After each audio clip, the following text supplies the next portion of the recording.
Alors, tout d'abord, on sait que ce chemin qu'on fait, c'est pour pas souffrir. C'est pour éviter de souffrir. Donc, il n'y a pas une véritable recherche. Est-ce que c'est vraiment c'est comme ça ou mais l'utilité, mais surtout l'utilité. Est-ce que toute cette étude peut nous amener à une meilleure connaissance de soi? C'est tout. Alors, donc ça, c'est, on appelle ça sotériologie en français. Et puis, chez nous, on appelle Moksha Shastra, la science de l'éveil. Donc, c'est la science de l'éveil. C'est pour pouvoir sortir de la souffrance. Donc, Purusha, en ce moment, dans votre état, vous et moi, en fait, nous sommes dans une situation de asservissement. C'est pour ça d'ailleurs qu'on commence ce chemin, parce qu'il y a des choses qui nous font souffrir, il y a des émotions qui sont désagréables, les relations sont conflictuelles, il y a la frustration, il y a la colère, il y a plein de choses, la peur, il y a plein de choses dans notre vie. Et donc, comment on peut sortir de toute cette souffrance? Pour cela, ici, en ce moment, l'interprétation que Samkhya qui donne, c'est notre conscience. En ce moment, on ne le connaît pas, on ne voit pas notre véritable nature. La seule chose qu'on connaît, c'est notre ego. Ça veut dire le Purusha, il est masqué. Je n'ai pas encore enlevé le masque, je n'ai pas encore vu ce que je suis vraiment dedans. Et puis, par ce chemin, le chemin, c'est concentré sur les 25 principes, 25 tatwas. Et chaque fois qu'on objectivise, on se libère de cela. J'observe chaque sensation et je me sépare de cela. J'observe les pensées et je me sépare de cela. J'observe mes émotions, mon ego, mon intellect. Ainsi, on va faire ce mouvement vers des couches de plus en plus profondes. Et à un moment donné, je remarque le Purusha, il est immuable. Ça, c'est le moment de la connaissance. Voilà, ça c'est la réponse. Oui, Purusha est immuable, mais on le réalise le moment qu'on a vu avec notre propre yeux. Jusqu'au-là, ça reste un principe.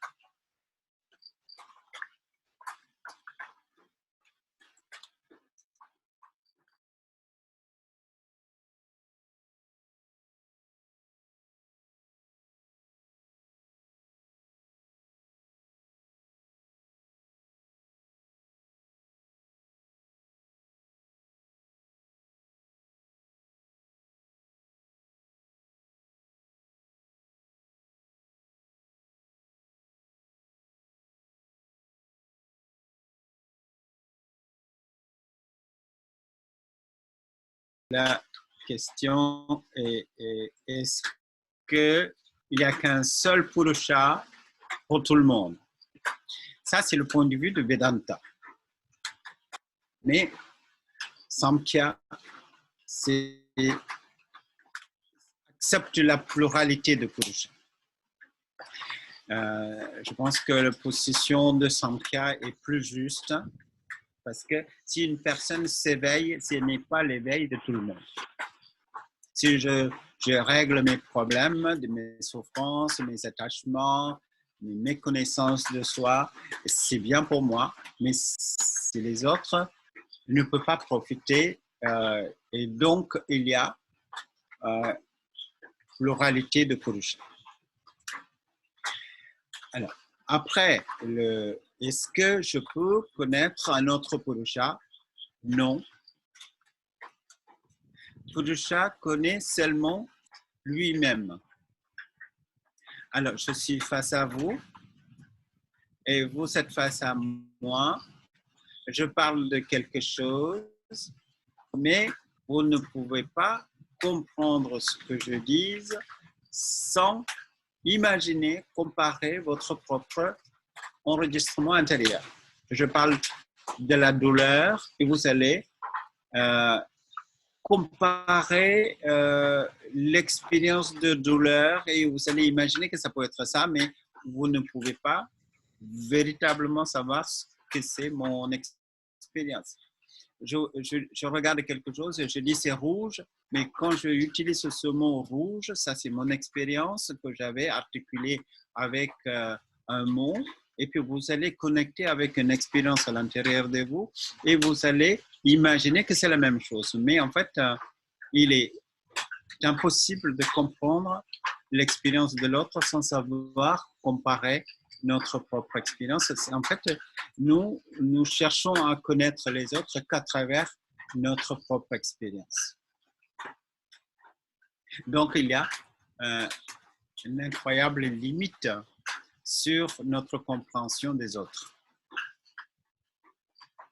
Donc, bien sûr, l'unité existe, mais l'expérience d'une personne. Donc, c'est ça la force et la faiblesse de Samkhya, on avait déjà évoqué, c'est-à-dire le regard est subjectif.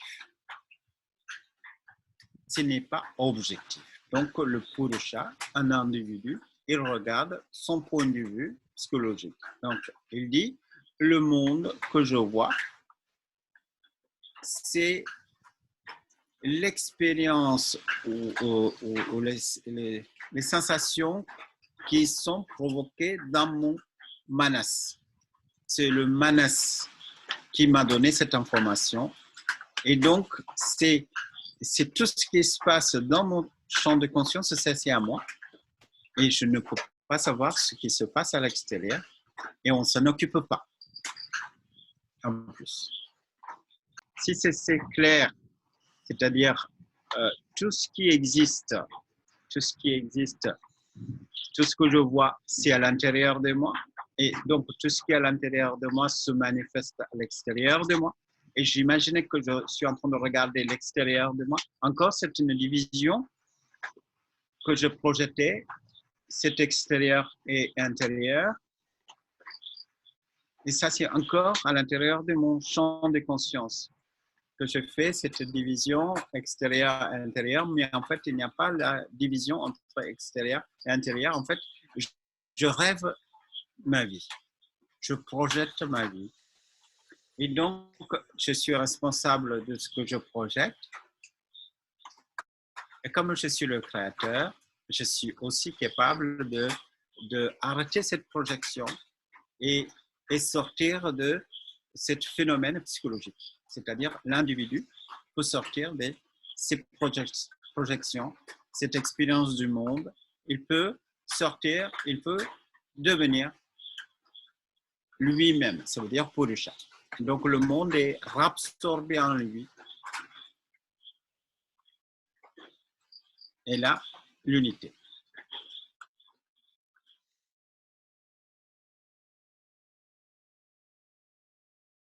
À travers l'art et la musique, est-ce qu'on peut aussi expérimenter le Purusha? Méditer, ça veut dire écouter. OK? Regarder, observer. Mais quand on veut écouter, quand on veut regarder attentivement, on a besoin d'arrêter toutes les activités de notre manas. Chitta, vritti, nirodha. Donc, on a besoin d'arrêter les vrittis qui perturbent la vision claire. Donc, vous pouvez certainement utiliser un vritti. Ça veut dire, quand vous écoutez la musique, c'est une activité. Vous pouvez utiliser la musique ou l'art juste pour démarrer seulement. C'est comme un appui, mais à un moment donné, je vous invite de ne pas utiliser aucun support des sensations, sans support. N'utilisez pas ni la musique, ni le mouvement, parce qu'il y a beaucoup de méditation dynamique.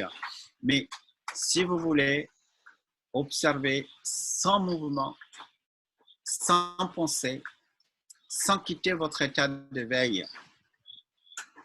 Voilà, ça c'est la méditation. Donc aussi, comme un support au début de votre histoire spirituelle, vous pouvez, mais sinon,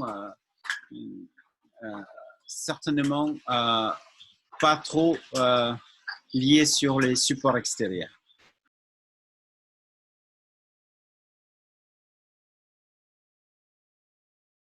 Ouais, ça c'est parfait. C'est une très très bonne question. Vous allez le voir ça plus tard, mais parce que dans le Samkhya, vous allez rencontrer ce phénomène. Ça c'est assez particulier. Alors, je prends un exemple de Védantique, c'est-à-dire quand il n'y a pas assez de lumière, il y a une corde. Et je prends le corps pour un serpent. OK? Mais il n'y avait pas de serpent. Et j'avais vu quand même le serpent. Et après, j'ai peur, j'allume la lumière et là, je réalise que le serpent est parti et que c'était un corps. Où c'est parti ce serpent? Donc, ça vient d'où d'abord? Ça venait de l'intérieur de moi. Et quand il y a de lumière, j'ai compris qu'il n'y a pas de serpent et le serpent est parti. Ça partit à l'intérieur de moi. C'est pareil, le monde est disparu, le Prakriti est disparu, et il est absorbé à l'intérieur de Purusha. Shakti, ça veut dire énergie, énergie qui appartient à Purusha, qui a cette énergie à l'intérieur de lui. C'est-à-dire, Purusha Prakriti, c'est comme moi et mes paroles, ou moi et ma puissance, ou un aimant et le champ d'attraction autour de lui, c'est pareil, inséparable. Le feu et la chaleur de feu, le soleil et la lumière du soleil. Et je peux poser cette question, est-ce que vous avez vu le soleil? Mais on peut dire, oui, j'ai vu le soleil. Mais en fait, vous ne pouvez pas voir le soleil, vous pouvez voir uniquement la lumière du soleil. Vous comprenez la difficulté, c'est pareil. Donc, Purusha Prakriti sont inséparables, mais la séparation est notre problème. Donc, Prakriti est absorbé donc, à l'intérieur de Purusha et l'illusion est terminée. Donc, on a vu bien sûr l'eau dans le désert, c'était un mirage, et j'ai compris, et donc l'eau est disparue. Et c'est l'erreur, une fois on est sorti de l'erreur, l'erreur disparaît. Mais par contre, l'individu qui regarde vers lui, et là, il voit uniquement le Purusha, et après, il a la possibilité de revenir vers la manifestation, reposséder son corps, ses psychismes, et donc redevenir. Mais pourquoi on fait cet aller-retour? Par cet aller-retour, on a réalisé notre véritable nature, et c'est cela qui va nous aider à traverser le chemin de la vie.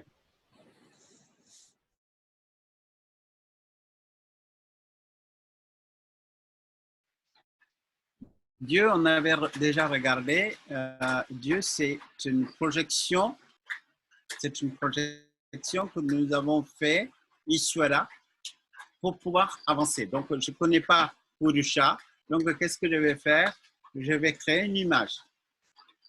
Donc, une fois que je crée une image, ça va m'aider à concentrer, à inculquer des valeurs que je veux intégrer à l'intérieur de moi.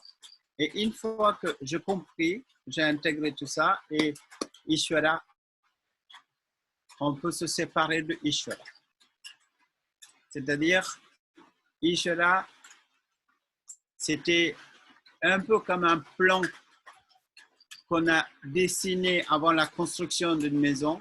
Une fois que la maison est construite, le plan, qu'est-ce qu'on va faire? On peut faire ce qu'on veut, hein. Vous pouvez ranger, vous pouvez le débarrasser. De toute façon, le plan n'est pas forcément nécessaire pour vivre dans la maison.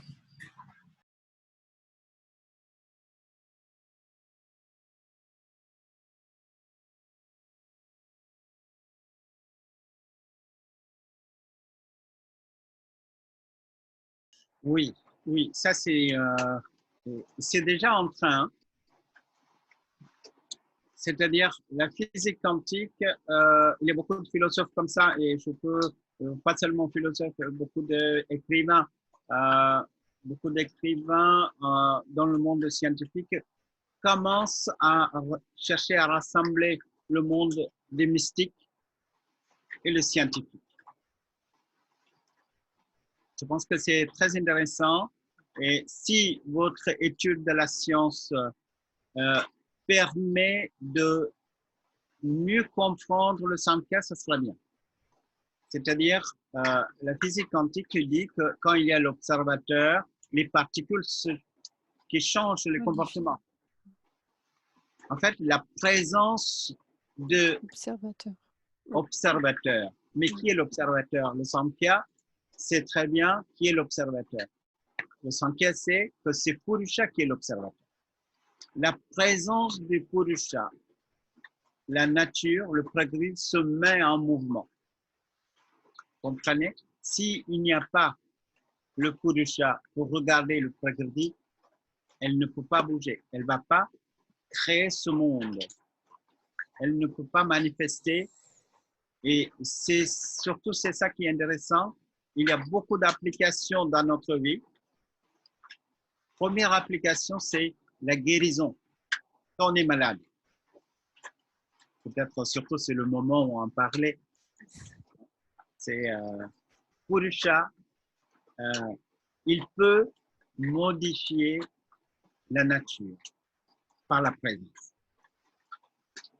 Quand il regarde, quand il met son attention, Prakriti, en fait, elle arrête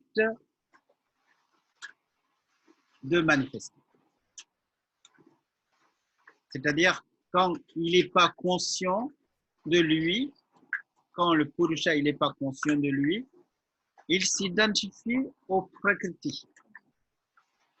Et là, il est prisonnier de Prakriti. Le Prakriti qui va lui amener là où elle veut. Il perd toute son autonomie. En fait, le chemin de Samkhya, c'est le chemin de la guérison, parce que quelle est la maladie de notre vie? C'est l'oubli de soi. Quand je ne sais plus qui suis-je, alors la nature de Purusha, c'est quoi? Il est éternel, il est inébranlable, il est indivisible, il est inaltérable, il est sans commencement, sans fin, il est éternel, etc., etc., etc. Donc, une fois qu'on a compris ça, cette prise de conscience de notre nature véritable va nous renforcer, et que le Prakriti n'a plus de puissance sur nous. Le Prakriti va s'affaiblir, c'est Sattva, Rajas, Tamas, c'est les trois modalités, ne plus avoir des influences sur nous, et on devient capable d'aller au-delà de Guna. Et on a posé cette question à Ramana Maharshi quand il avait une maladie. Il a répondu, mon corps, c'est la maladie de l'âme. Si la maladie qui a une maladie, ce n'est pas une solution. C'est-à-dire, ici, on va regarder cette descente de la conscience comme la maladie. Le corps, c'est déjà une maladie de l'âme. Donc, cette approche, qu'est-ce que ça va changer? Ça va nous donner de la force pour transcender toutes les difficultés. Et ce qui est arrivé là hier, il y a 2 jours, je vous avais dit qu'il y a des cas de corona ici et une personne qui vivait normalement et puis l'État a décidé, parce qu'elle aide des gens de maison en maison, et l'État a décidé de faire un test pour savoir si elle a le corona, et on lui a testé et après on lui dit que le test est positif. Quand elle entend, elle tombe. Elle s'est évanouie. Tout allait bien. En fait, le message était brutal. Et je connais encore notre histoire, une personne qui vivait très bien, et à la fin de la retraite, il a dit, bon, maintenant je vais vivre, mais avant tout ça, j'ai envie de faire un bilan de santé. Il est allé voir un médecin, il a fait un bilan de santé, et le médecin annonce qu'il a un cancer. 15 jours après, il est mort. En fait, qu'est-ce qu'on a besoin? On a besoin d'une prise de conscience que nous sommes au-delà du changement. Nous n'avons pas de commencement, nous n'avons pas de fin. Notre véritable nature, c'est Purusha. Et le corps, c'est censé se dégrader. Et le corps, pour attraper plein de sortes de maladies, ça va, de toute façon, dans le temps, ça va se décomposer, ça va disparaître. Ça, c'est la nature. Donc, une fois que le Purusha comprend ça, qu'il réalise ça, et il devient tellement tranquille à l'intérieur, il arrête de provoquer des maladies psychosomatiques. Vous comprenez? Moi, je ne peux jamais devenir malade. Pourquoi? Parce que je suis Purusha. Mais le corps, il est capable. Donc, qu'est-ce que ça donne pour notre psychisme intérieur? Une très grande puissance pour traverser les difficultés. En fait, il y a des raisons extérieures qui nous rendent malades, mais on peut certainement arrêter de créer des maladies psychosomatiques parce qu'on est bien dans toute situation.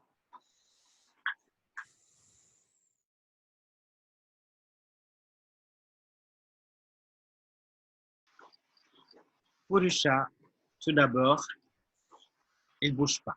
Il n'y a pas de vibration. Purusha, il est stable. Mais par contre, Prakriti, c'est une vibration.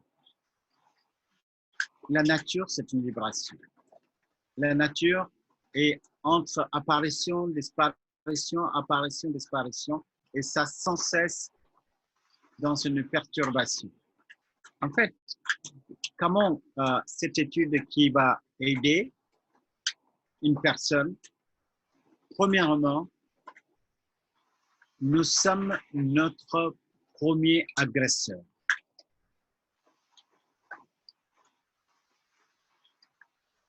Aussitôt que j'ai une pensée négative ou positive, ça crée un effet sur mon corps. Sur les 5 couches, 5 enveloppes. Donc, je vous avais parlé de Annamaya Kosha, Pranamaya Kosha, Manomaya Kosha, Vijnanamaya Kosha et Anandamaya Kosha.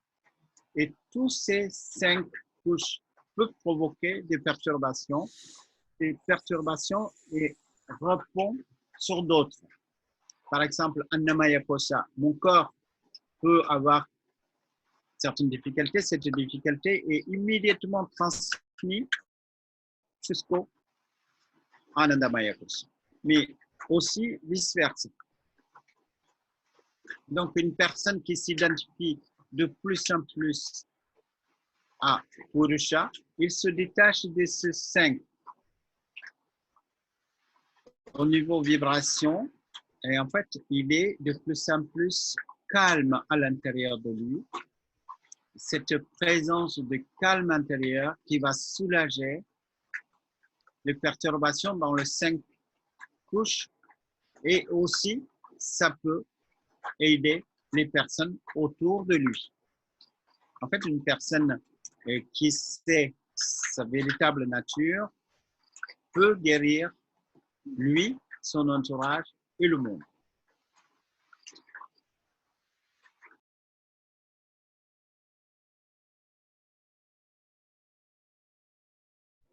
Oui.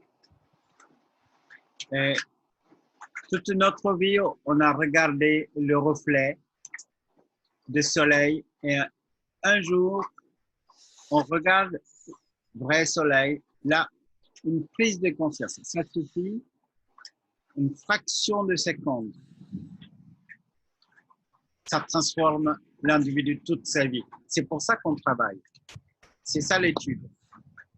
Nous sommes en train de pacifier nos agitations intérieures pour enfin voir tous ces miettes de soleil se rassembler et pour pouvoir voir notre véritable nature sans perturbation.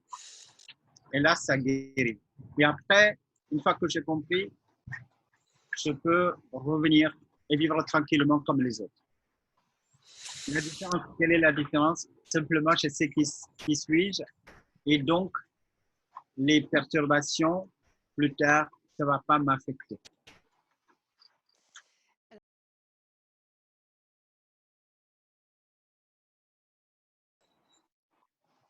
La sainteté dans la religion est basée sur une sorte de notion de pureté. Alors, ce que j'ai appris, quand on dit quelque chose de très bon, ce n'est pas forcément bon. Quelque chose de terrible, ce n'est pas forcément terrible.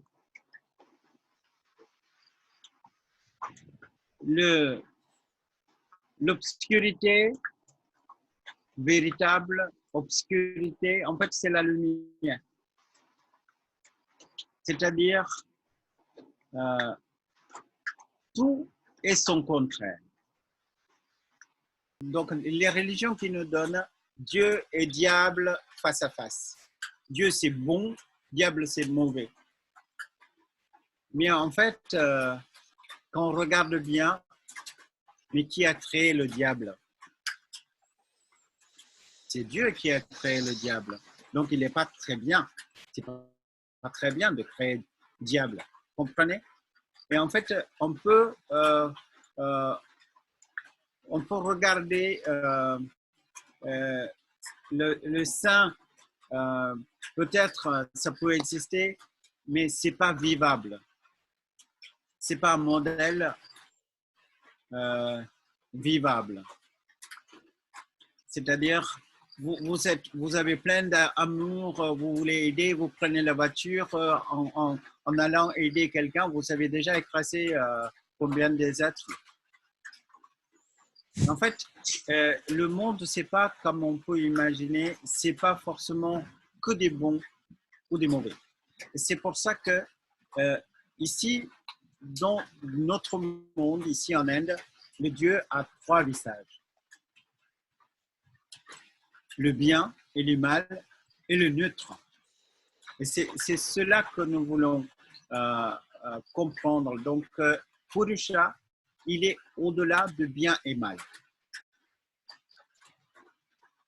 En fait, c'est la transcendance. La transcendance n'est pas la sainteté. Regardez Jésus, c'est le Fils de Dieu, tout ça, mais combien de guerres après qu'il a provoqué? C'est pas lui, mais c'était quand même le démarrage, c'est lui. Et regardez, Bouddha, il est tellement un maître parfait. Regardez combien de peuples sont en exil dans le monde en ce moment. En fait, on ne peut pas trouver quelque chose de bien ou mauvais. Et c'est tout le temps, partout, tout est mélangé. Et la sainteté, je ne crois pas. Mais par contre, la transcendance, c'est une possibilité.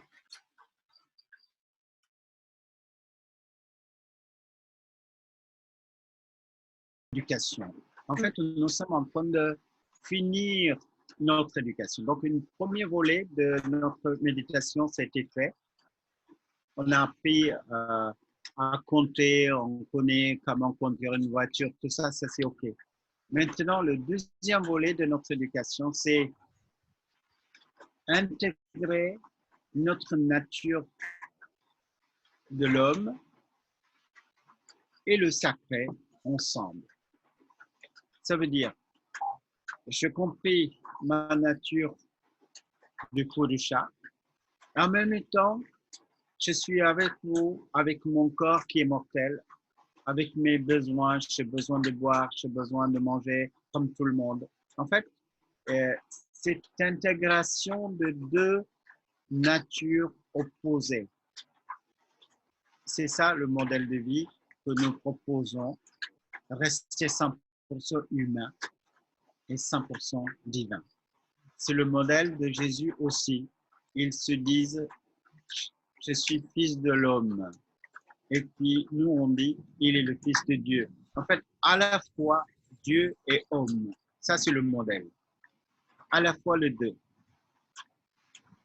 Voilà, c'est ça que je voulais vous partager aujourd'hui. Cette étude, en fait, qui va nous aider à intégrer notre nature Purusha et Prakriti ensemble, unis dans l'harmonie. Et c'était l'enseignement de mon maître aussi, Nataraja. Il a dit, l'objectif de cette étude, c'est sentir notre nature de sacré et en même temps vivre une vie simple dans notre monde, au-delà de Vasana et Samskara. Merci et à demain.